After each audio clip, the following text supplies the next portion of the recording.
You haven't heard from him in months. Complete silence. And then, suddenly, he's back. A message, a call, maybe just a view that tells you he's been watching from a distance, and now your heart is doing something complicated. Before you respond, before you decide anything at all, you need to understand the only true reasons a man comes back after months of silence. What you're feeling right now is not weakness. It is not a sign that you haven't healed enough or moved far enough forward. But it is your nervous system recognizing a significant emotional attachment, one that was real, one that was deep, and one that never fully closed. Psychology shows us that when a meaningful emotional bond forms between two people, the brain doesn't simply erase it because communication stops. The connection lives in your nervous system. It lives in your memory, in your body, in small, quiet moments when it surfaces without warning. And now that he has reached back out, everything you thought you had quietly set aside is awake again, present, pulsing, full of questions you haven't asked out loud. That is not weakness. That is the biology of real human attachment. And before you make any decision, before you respond, before you close the door, before you decide what his return means, you deserve to understand what is actually happening.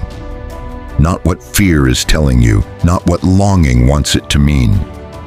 What the psychology actually reveals. The first reason is perhaps the most humbling truth in all of relationship psychology. When he went silent, when contact stopped, he carried a version of the future in his mind. A version where moving on would be simpler than expected, where the distance would feel like relief, where the silence would eventually transform into something resembling peace. And for a while, he may have believed that. But reality has a way of dismantling the stories we use to justify distance. The life he imagined without you, the ease, the freedom, the something better that must have been waiting, it didn't arrive the way he expected. Psychology calls this the contrast effect. When a person walks away from a meaningful emotional connection, they unconsciously and relentlessly compare every new experience against the emotional baseline of what they had. Every new conversation is measured against the depth of yours. So every new connection is quietly evaluated against the warmth and specific quality of your presence.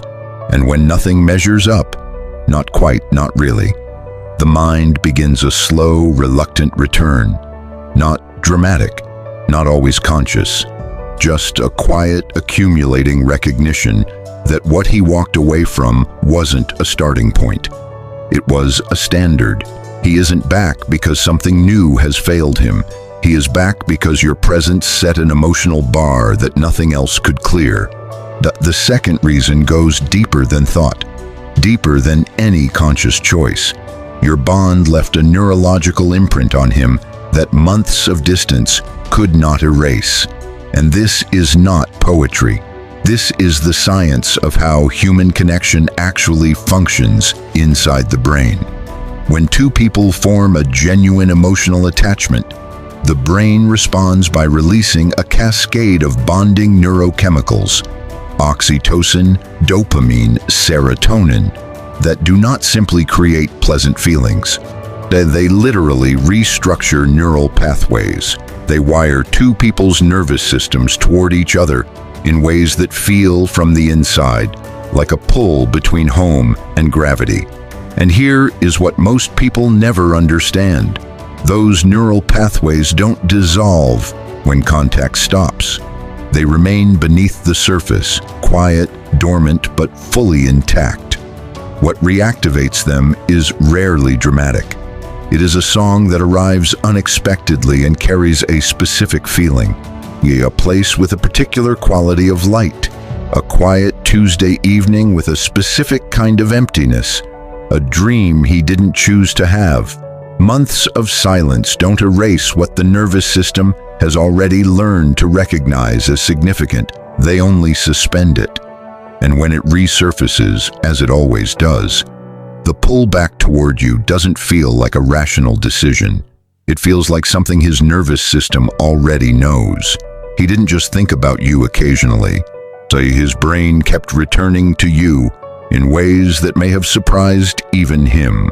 The third reason is one of the most quietly devastating truths in all of relationship psychology, and it is the one most men are least able to admit.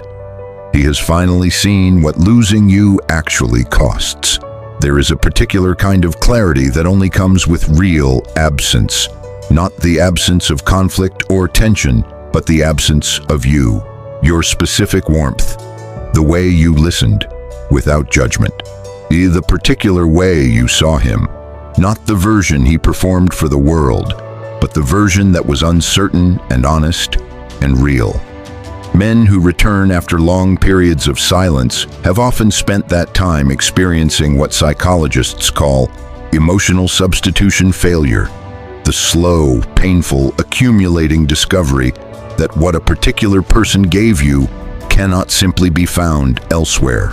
They tried, perhaps in new connections that started with promise and then quietly flattened, perhaps in distraction, in movement, in telling themselves daily that they were fine, and then the understanding arrived, sometimes slowly, sometimes in a single overwhelming moment, that what you gave wasn't general, it wasn't interchangeable. It was specific to who you are, to the quality of your presence, to the rarity of what you offered. The grief of understanding too late what something was worth is one of the most powerful emotional forces that exists. That is the weight behind his return. He is not back lightly. He is back carrying the full, humbling awareness of what the silence truly cost him. The fourth reason lives not in what happened between you, but in what didn't, in the conversation that was never finished, in the words that were held back when they should have been spoken. Psychology shows us that unresolved emotional experiences don't fade with time, they accumulate weight.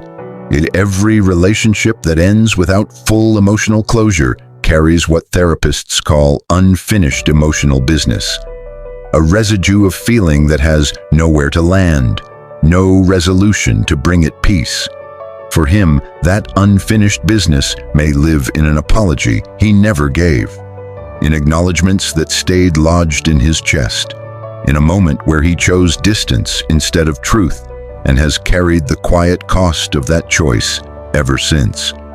When a man holds this kind of emotional incompleteness for months, it doesn't dissolve. It intensifies beneath the surface. It surfaces as a persistent, quiet pull that he cannot fully silence. His reaching back out after all this time is his nervous system finally demanding resolution. That need is his to carry. The weight of that unfinished business belongs to him. What happens next, whether you offer resolution or whether you have already found your own peace, belongs entirely to you.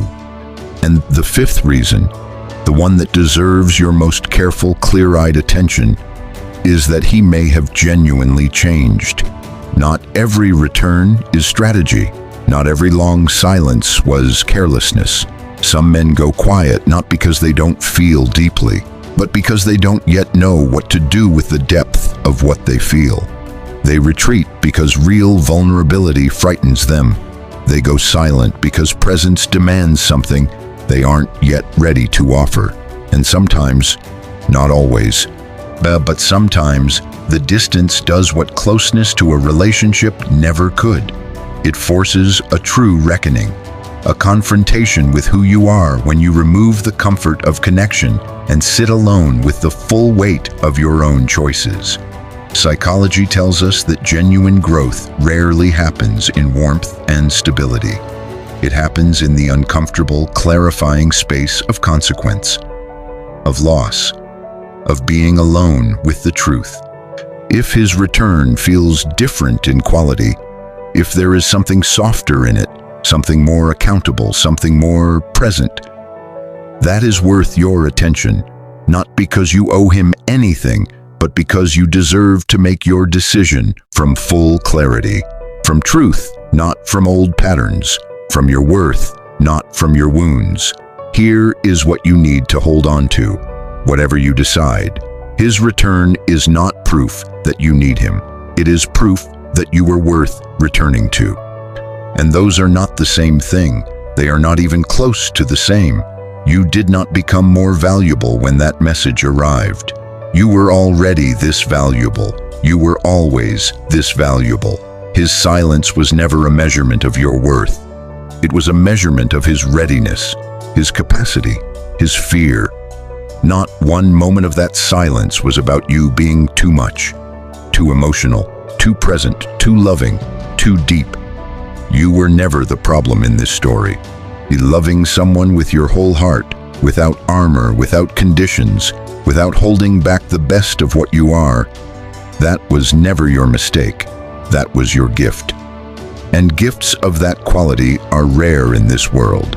They are the kind of rare that a person only fully understands after spending months living in the absence of it, after trying to replace it and discovering they couldn't, after the contrast became undeniable.